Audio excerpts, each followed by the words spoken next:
So Mark, it's been a while since we chatted, and now you're at a new gig over at Swedish. Tell us a little bit about that.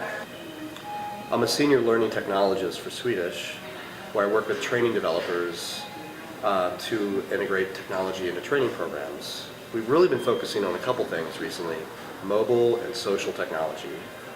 We're within all of our e-learning programs, we're moving to a model where we have whether it's an ILT or a WBT or e-learning, the training event is not the most important time, but post-training.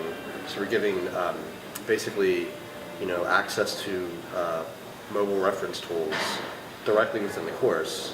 One course in particular recently, literally at the end of the course, they can scan a QR code and have content sent to their phone. We've also been using LinkedIn groups for discussion. They primarily have been built within existing training programs that are actual classes, they're actual sessions with facilitators. But what we've been doing is building a class site that incorporates video, messaging, pointing to official program LinkedIn groups, which is under the Swedish LinkedIn umbrella. And there's been discussion with our participants, pre-training, during training, and post-training. And the coolest thing about that is we sort of design the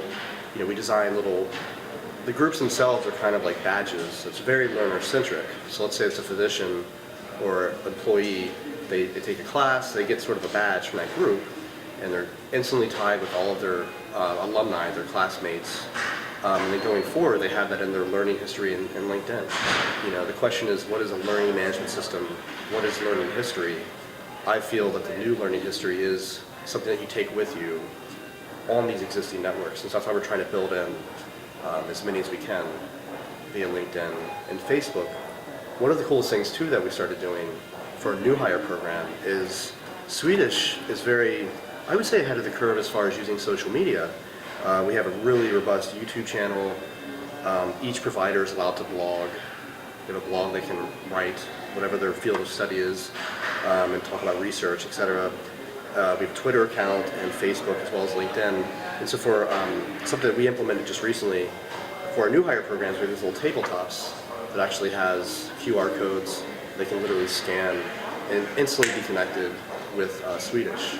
So you had some metrics on that. You said you can kind of tell. Actually, I don't have the numbers handy, but we are measuring. The advantage of having the get tag software is you can actually measure the hits. And so we literally started using this literally a month ago. So we're still collecting that data. But I do know that people are starting to use them, which is pretty powerful. And something that's really big at Swedish, as well as other organizations, is community. Employee engagement, how to engage employees and stay engaged. And I feel that social media is such a great tool. And so that is something that within our new hire programs, to get them immediately engaged first day is so important.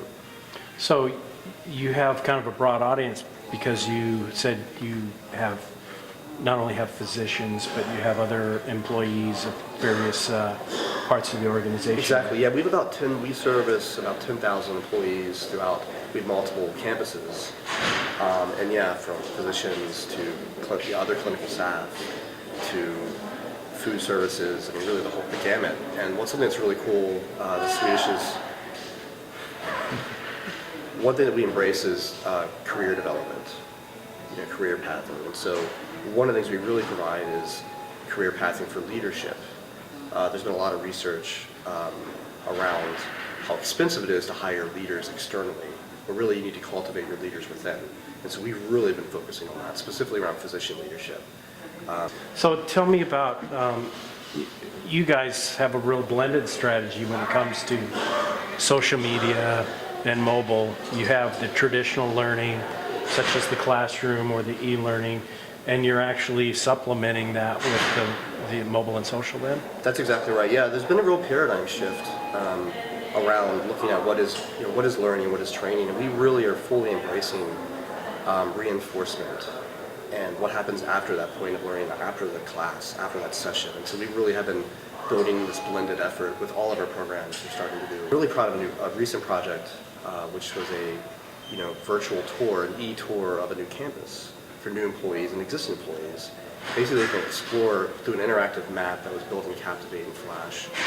And as they explore via the floor map the different levels, they can view videos from different departments. Like we went out and interviewed folks from imaging or emergency department. And in some cases, I'm very proud of this, we actually had user-generated content. Yeah, you were showing me some of that user-generated stuff. It was pretty cool, too. Yeah, and what's actually really cool about it is we reached out to different folks in the community of this new facility.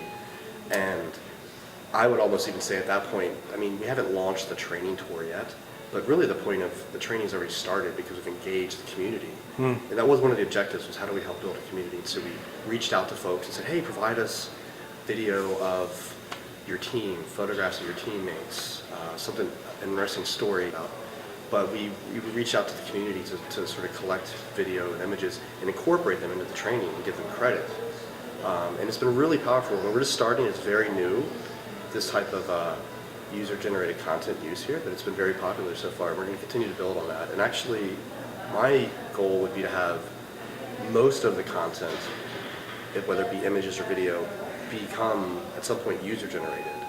And so it's sort of a repository that's refilled from the community itself. I mentioned it before, but I'll mention it again. We're offering QR codes embedded in the e-learning itself. So take the e-learning, explore, scan with your phone. Now you have your reference information that's right there. Whether it be a simple PDF or eventually we're going to start developing applications. But right now we're sticking with just simple job aids and PDF. Yeah. So are these devices, are they their own devices, personal devices, or are they the company devices, or a mixture? Very good. It's a mixture. The company we are an iPhone-friendly organization, so they will provide iPhones for folks at a reduced cost. I don't really know what that is actually. I'm still paying for mine. I'll put that in there. But yeah, it's a mixture of different devices, and we are very iPhone-friendly, so that's the primary platform. But we do consider there are Android devices out there, and there's multiple platforms, and that is the beauty of kind of scaling down content to granular PDFs or even movies or audio, is that it doesn't really matter what platform, it can be consumed.